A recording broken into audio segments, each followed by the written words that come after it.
We're in a tough place. We really are.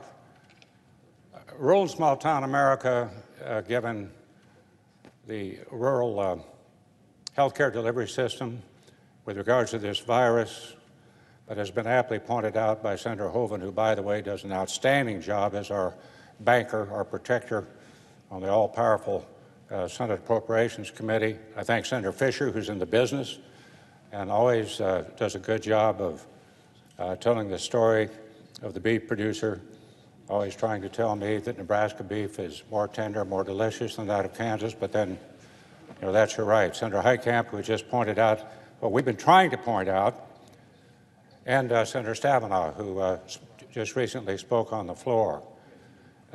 We on the Ag Committee like to say we're the least partisan committee in the Congress. I think that was evident by the time we passed a farm bill. It took us a year to do it, a little over that, but we got 87 votes. It was truly bipartisan. And I deeply regret that we have reached a point here in the Senate where that is not the case with regards to the full Senate. You talk to any agriculture commodity group, any farm organization, or just up and down Main Street throughout Kansas. Matter of fact, talk to the Chamber of Commerce, Senator Moran, who just gave some very pertinent comments to our situation out in Kansas. About the second question in, Chairman Pat, what about our rural areas? Well, at that time, we were having trouble with regards to the testing, and some rural hospitals were having to drive a great deal of miles to Topeka. That was the only source. That stopped. In other words, it hadn't stopped. It's gotten a heck of a lot better. But with Quest and LabCorp and other folks that are now making these tests available. But I want to get back to agriculture, and the senator from North Dakota is exactly right. We've been hit pretty hard.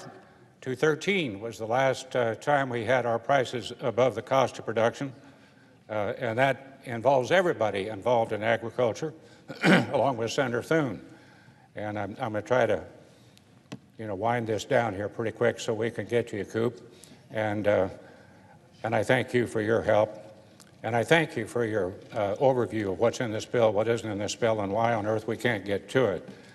So I think probably the best thing to do for our beef industry is to continue to work with our Secretary of Agriculture, Sonny Perdue. If there's anybody who is more knowledgeable about what we're facing, I don't know who it is. And I think possibly there could be a CCC payment that would help us out in the beef industry in particular, because that's where we are really in trouble. But you could go down every commodity and you'll see the same thing. And people from all of their organizations are coming forward to all of us on the Ag Committee and saying, why can't you help? I'm going to leave that subject. I think we can work on that. I think we can get some more help from CCC, and that would be a direct payment that would be immediate, that could be of help to people who are really in trouble. I want to say something else with regards to Senator Manchin. He was sitting over here by his lonesome on the other side of the aisle. I really like this guy.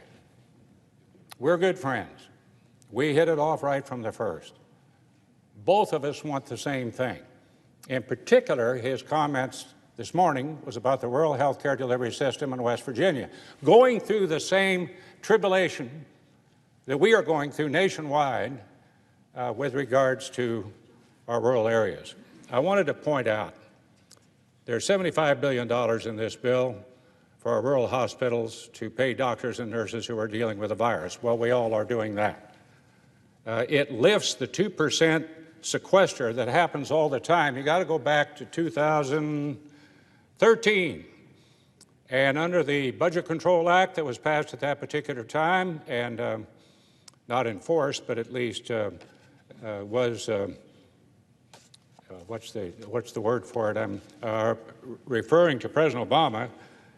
He would always be under the Budget Control Act, find the necessity that no matter what we got from the CMS, the Center for Medicare Services, which is lovingly called out in our rural areas, it's a mess. Not under Seema Verma, though. I think she's doing a good job. But every time we would convince CMS to raise the Medicare reimbursement to critical access hospitals, of which we have over 80 in Kansas, that there was, again, that 2% cut. So we waived that cut for the first time since 2013. In addition, let me say that there is special funding called for by all of the community health care centers and rural health centers, of which I know that are a lot in West Virginia, as they well are in Kansas, for telemedicine. That was something back in the day where we couldn't even think that would be feasible, but it is now. And there's a 15% reimbursement increase for these folks who are using telemedicine. So it's not like that we haven't put together something we think that will be improved. We could do more. We could do more. The senator from West Virginia has certainly indicated his strong interest in doing that. My point is we can do that if we would just vote to get on the bill, and we'd have 30 hours, and I know that Senator Manchin and Senator Roberts working together, I think we could accomplish darn near everything. I see the senator rising. I'm not quite through. As the, yes, I'd be happy to yield to my distinguished friend. Well, truly, we are friends, and there's not a person over there I don't consider my dear friend. A lot of times that's used in a very colloquial way, but I mean it. Mr. Senator from Nebraska, let me, from Kansas, let me just say this. Excuse me for the mispronouncing the wrong state there, but you don't have a problem on this side with a 30-hour waiting. That's never been. We very seldom ever object on anything. That's not where the problem comes from. So everyone thinking that we're going to make everybody stay here for 30 hours, that's not going to happen from the Democrats objecting. We will not. There's not a person that I've spoken to is going to stop it. What they want to do is in good faith get to the bill. And once we get to that bill, and any time they say, well, let's get on the bill, can't we at least get on it and work on it? Usually don't move to that unless there's good faith in the beginning. Right now, there's very little good faith here from the top end of the food chain. That's the sad scenario that we're in. But I can assure you, as soon as there's an agreement, we're moving.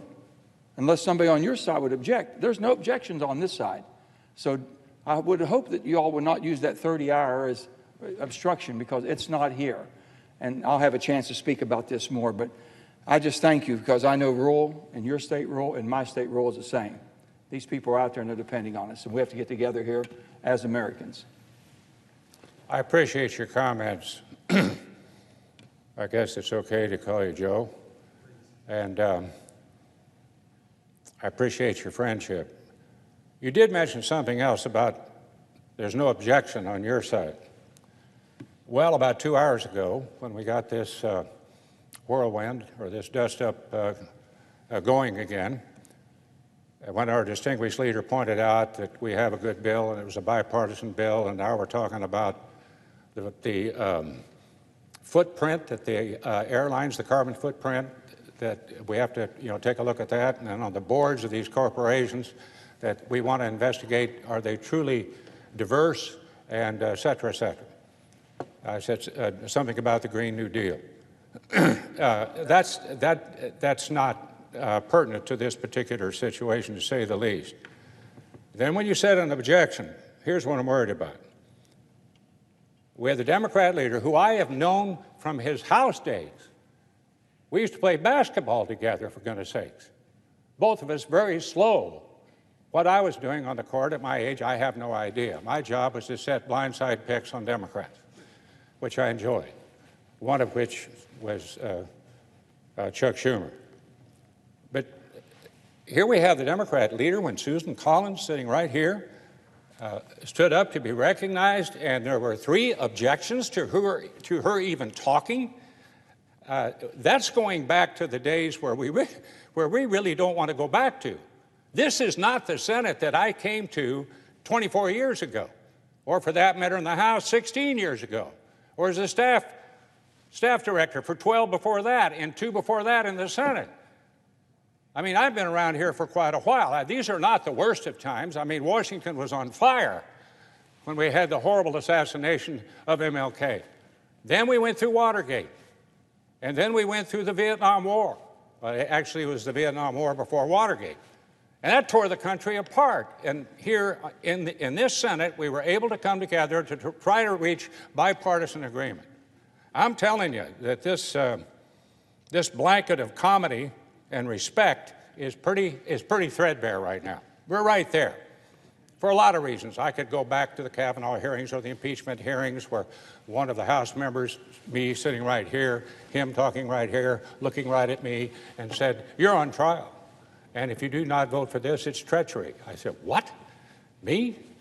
I mean, what was that all about?" At that time, by the way, we could have taken first steps with regard to this virus.